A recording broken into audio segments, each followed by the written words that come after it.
আমরা তোমার কাছে কৃতজ্ঞ আসমানি, তুমি বেশ ভালোভাবে আমাদের খবর দিতে পেরেছো, কিন্তু তুমি যা করলে সেটা মোটেও ঠিক করলে না। আরেকজন বলে, তুমি কি বুঝতে পারছো আমাদের কথা? ওদের কাছে আরও অনেক মেয়ে বন্দি আছে। কোথায় কোথায় আছে আমরা কেউই সেটা জানি না। ওদের কাউকে তুমি কেন ধরতে দিলে না? তাহলে তো আমাদের মিশন কমপ্লিট হয়ে যেত। এরকম অর্ডার কেন দিলে আসমানি? ওদের ছেড়ে দিলে কেন? আসমানি এবার নিজেই বিরক্ত হয়ে বেশ আয়েশি ভঙ্গিতে বসে বলে, পা ব্যথা হয়ে গেছে আমার, কিছুক্ষণের জন্য বসলাম বস। কিছু মনে করবে না প্লিজ। হ্যাঁ, তারপর কি যেন বলছিলেন? এবার তৃতীয় ব্যক্তিটি বলে, তুমি এমন করেছো, নিশ্চয়ই আরো প্ল্যান আছে, আমাদেরকে জানাও। আসমানি বেশ ভাবলেশীন ভাবে বলে, আমি এখনো কোনো প্ল্যান করতে পারিনি স্যার। আর প্ল্যান মাফিক আমার জীবনে কোনো কিছুই হয়ওনি স্যার। চেয়েছিলাম একটা সাধারণ জীবন, পেলাম না। তারপর এলাম আপনাদের কাছে আমার বিচার নিয়ে। আপনারা আমাকে আপনাদের দলে যুক্ত করলেন। ভাবলাম আমার কাজটা বুঝি করবেন, কিন্তু সেটা না করে আমাকে দিয়ে আরও অনেক কাজ করিয়ে নিয়েছেন। এরপর আমাকে এমন কাজ দিলেন যেটা করতে পারলে আমি আমার বিচার পাবো। আমি বাধ্য হয়ে করলাম। প্ল্যান ছিল শুধু ৩ কবুল বলে বিয়ে করে ছেলেটাকে আমায় ছুতেও দিব না। কিন্তু বিয়ের পর তাকে আর তার পরিবারকে দেখে মনে হলো আমি যেন আমার হারিয়ে যাওয়া পরিবারকে ফিরে পেয়েছি। তার পরদিন পুরো মহল্লার সামনে আমাদের আবার বিয়ে হলো। আর আমি একটু একটু করে তার পরিবারের ভালোবাসায় হারিয়ে গেলাম। একসময় নিজেও বুঝতে পারলাম আমিও তাকে ভালোবাসি। ভেবেছিলাম এইবার হয়তো সুখে সংসার করতে পারবো।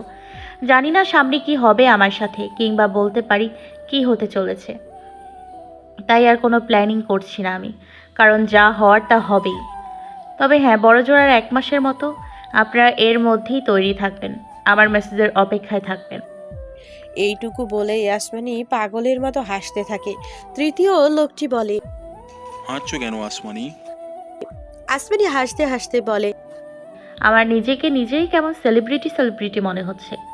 আমার একটা মেসেজের অপেক্ষায় এইখানে সব লোক মোবাইল আর কম্পিউটারের সামনে বসে থাকবে। বিষয়টা মজা না?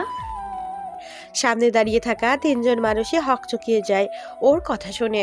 ওরা যে ওর সিনিয়র সেটা আসমানি ভালোভাবেই জানে, তবে এই রকম করার কোনো কারণ কেউ বুঝতে পারছে না। আসমানি উঠে দাঁড়িয়ে বলে, আমি বাসায় যাচ্ছি। এইখানে থাকতে ভালো লাগছে না মোটেও। আমি আজ বাসায় যাব, আমার বাসায়। আসমানি কারো উত্তরের অপেক্ষা না করেই দরজার দিকে এগোতে থাকে। হুট করেই কি মনে হতেই পেছনে ফিরে তৃতীয় ব্যক্তিটিকে বলে, আমাকে কি দিয়ে আসবে ভাইয়া? যদি তোমার কাজ না থাকে। আমি আসলে আমাদের বাড়িতে যাব। মানে আমার বাড়ি। মানে আমিই তো ওই বাড়ির একমাত্র উত্তরাধিকারী এখন। আমার কোনো ভাই বোনও তো আর বেঁচে নেই। বাবা বাইরে আর কোনো বিয়েও করেনি। তার মানে সেখানেও কোনো সন্তান নেই, আর বউও নেই, আমার মাও নেই। তাহলে আমিই তো সব কিছুর দাবিদার এখন, তাই না? নাকি আমি মেয়ে বলে আমার চাচাতো ভাই হিসেবে তুমিও আমার বাড়িতে ভাগ বসাবে? আসমানির এইরকম অসংলগ্ন কথাবার্তা শুনে সামনে দাঁড়িয়ে থাকা আসমানির মেজ চাচাতো ভাই আয়ুষ ভয় পেয়ে যায়। এই রকম তো নতুন না, তার চাচার মৃত্যুর পরেও আসমানি এই রকম কথা বলছে। অনেক কষ্টে তাকে এই ট্রমা থেকে বের করতে পেরেছে তারা। আবার কি এমন আঘাত পেয়েছে সে যে আবার পাগলামি শুরু করেছে? আয়ুষের ভীষণ ভয় লাগছে। নিজের ভালোবাসাকে তো বিসর্জন দিয়েছে বহু আগেই, কিন্তু ভালোবাসার মানুষের এরকম অবস্থা কখনোই কামনা করে না সে। সে ভালোবাসে আসমানিকে, কিন্তু এই নিষ্ঠুর সমাজ আর বাস্তবতা আসমানিকে তার থেকে শত ক্রোশ দূরে সরিয়ে দিয়েছে। তাতে তার কোনো আক্ষেপ নেই। সে চায় তার ভালোবাসার মানুষটা ভালো থাকুক, কিন্তু এই রকম কষ্টে সে বেঁচে থাকবে সেটা থেকে কখনোই চায় না, কখনোই না। এই মেয়েটা কি একদিনের জন্যেও শান্তি পাবে না? পুরো রুমের আলো নিভিয়ে বসে আছে নাহিদ। তার রুমটা যেন আসমানিবিহীন শূন্য লাগছে, তার মনটা তেমনই শূন্য লাগছে। সে ভেবে পেল না আসমানিকে কি জবাব দিবে। সে হয়তো ভেবেই বসে আছে নুসাইবাকে কিডন্যাপ সেই করিয়েছিল, কিন্তু আদতে তো সত্য নয়। সে তো বোনকে কেন কিডন্যাপ করবে? সে তো এইসব কাজে জড়িত না। তাই এই ব্যাপারে আসমানিকে কিছু একটা বোঝালেই সে বুঝবে। তবে সে যে কাজটা করেছে সেটাও তো সবার পক্ষে স্বাভাবিকভাবে গ্রহণ করা সহজ না। কাজটা সহজে গ্রহণ করার মতোও না। তবে আসমানিকে কিভাবে বোঝাবে সে?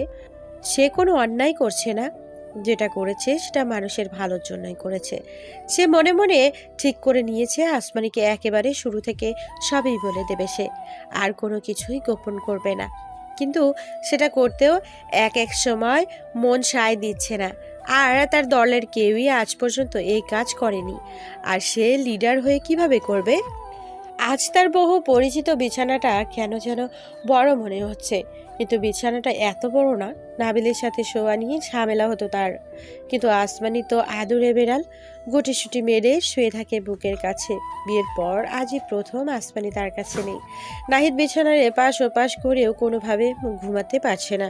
একবার ভাবছে আসমানিকে কল দেবে, সে জানে তাতে কোনো লাভ হবে না, কারণ আসমানির ফোন বন্ধ। সে বাসায় আসার পর মা বাবার কাছে বলেছে আসমানিকে কল দিয়ে ওর খবর নিতে। ওই বাড়িতে তো তারা আপন কেউই নেই, আবার উল্টাপাল্টা কিছু না বললে হয় ওকে। নাহিদ জানে আসমানি তার থেকে কিছুটা দূরে থাকতেই সেখানে গিয়েছে। সে কল দিলেই বা সে ধরবে কেন? নাহিদ জানালা দিয়ে খোলা আকাশের দিকে তাকায়। তার ঘর থেকে চাঁদ দেখা যায় না। আসমানের খুব ইচ্ছে তার সাথে এক কাপ কফিতে চুমুক দিতে দিতে চাঁদ দেখবে। তাদের নতুন ঘরটা প্রায় প্রস্তুত। তিনি দিন দশেকের মধ্যেই হয়তো তার নতুন ঘরে চলে যাবে। সেখানে থেকে খুব ভালোভাবেই চাঁদ দেখা যাবে। কিন্তু সব সত্য জানার পরে কি আসমানি থাকবে তার কাছে? একসাথে হাত ধরে কি চাঁদ দেখার স্বপ্ন কি স্বপ্নই থেকে যাবে? আসমানি বিছানার পাশে বসে আছে ওর কাকি। কিছুক্ষণ পরে চোখ মুছছে ভদ্রমহিলা। নিজেদের মন্দ ভাগ্যের জন্য ভীষণ রাগ হচ্ছে তার। কি এমন পাপ করেছিল তারা যে তাদের সাথে এসব হচ্ছে? বাপ মামারা মেয়েটাও যে ধুকে ধুকে মরছে। একে বাঁচিয়ে রাখতে না পারলে পরকালে তার ভাইয়ের সমতুল্য দেবর আর ছোট বোনের সমতুল্য যাকে কি জবাব দিবে তারা? তারা ছাড়া এই মেয়েটার আর কে আছে এই দুনিয়াতে? না, তুমি চাও ঘুমিয়ে পড়ো, রাত জেগো না বেশি। দরজার দিকে তাকিয়ে আসমানি কাকি দেখে তার মেজো ছেলে দাঁড়িয়ে আছে। সে উঠে গিয়ে জিজ্ঞেস করে, ওর জ্ঞান ফিরবে কখন বাবা? ওর কি হয়েছিল? অজ্ঞান হয়েছিল কিভাবে? আয়ুষ মায়ের কথায় কোনো জবাব দেয় না। কি বলবে সে? সে যদি বলে আসমানি আবার পাগলামি শুরু করেছে আগের মতো, তাহলে কি কেউ শান্তিতে থাকতে পারবে? সে শুধু বলে, অতিরিক্ত দুশ্চিন্তা করে অজ্ঞান হয়ে গিয়েছিল, আর এখন ওকে ঘুমের ইঞ্জেকশন দেওয়া হয়েছে। ও এখন ঘুমাচ্ছে, চিন্তা করো না, কালকে সকালে উঠে যাবে। আসমানির কাকে কিছু না বলেই আসমানির মুখের দিকে তাকিয়ে থাকে। আয়ুষ আবার বলে, তুমি যাও মা, শুয়ে পড়ো গিয়ে। আসমানির কাকি আসমানির দিকে তাকিয়ে জিজ্ঞেস করে, তোর খুব কষ্ট হয় তাই না বাবা?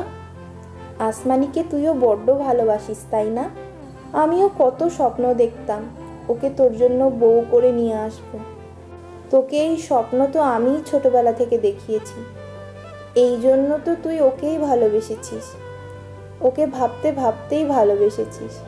এখন ওকে হারিয়ে তোর বড্ড কষ্ট হয় তাই না বাবা? উত্তরের অপেক্ষা করে না ভদ্রমহিলা। চোখ মুছতে মুছতে চলে যায় রুম থেকে। আয়ুষের চোখ ঝাপসা হয়ে আসে। না, সে কাঁদে না। পুরুষ মানুষের কাঁদতে নেই, তারা থাকবে হাসি মুখে। কেন কাঁদবে সে? যারা কাঁদে তারা হয় কাপুরুষ। সে ধীরে ধীরে আসমানির পাশে গিয়ে বসে। ঘুমন্ত আসমানিকে দেখতে কি মায়াবী লাগছে। সবকিছু ঠিক থাকলে আজ আসমানি তার বউ হতো, তার অর্ধাঙ্গিনী হতো, তার কাছে হাজারো বায়না করত, আর ছোট্ট ঘরের কোনায় কোনায় তার স্পর্শ থাকতো। কিন্তু হায়, ভাগ্যের কি নিষ্ঠুর নিয়তি! ছোট্টবেলা থেকে যে আসমানিকে সে পাওয়ার জন্য স্বপ্ন দেখে আসছিল, সেই আসমানি এখন অন্য কারো ঘরের রানী। অন্য কেউ তাকে রোজ নিয়ম করে ভালোবাসে। আসমানি তার জন্য খুব যত্ন করে রান্না করে, থালা সাজায়। সে ফিরে আসার অপেক্ষায় পথ চেয়ে বসে থাকে। নিজেকে যতটা পারে পরিপাটি করে রাখে তার জন্য। রোজ রাতে বুঝি তার জন্য সাজে, তার কাছে বুঝি হাজারো বায়না করে, তার সমস্ত ভালোবাসা বুঝি তাকে উজাড় করে দেয়। হ্যালো গাইস, ভিডিওটি ভালো লাগলে একটু লাইক করে দিও আর অবশ্যই কমেন্ট করে জানাও ভিডিওটি তোমাদের কেমন লেগেছে। আর ভিডিওটির পরবর্তী পার্ট খুব তাড়াতাড়ি আসবে। তো যারা এখনও চ্যানেলটিকে সাবস্ক্রাইব করোনি, প্লিজ পরবর্তী পার্টগুলো দেখার জন্য চ্যানেলটিকে সাবস্ক্রাইব করে পাশে থাকা বেল আইকনটি প্রেস করে দিও। ধন্যবাদ সবাইকে, আমাদের সাথেই থেকো।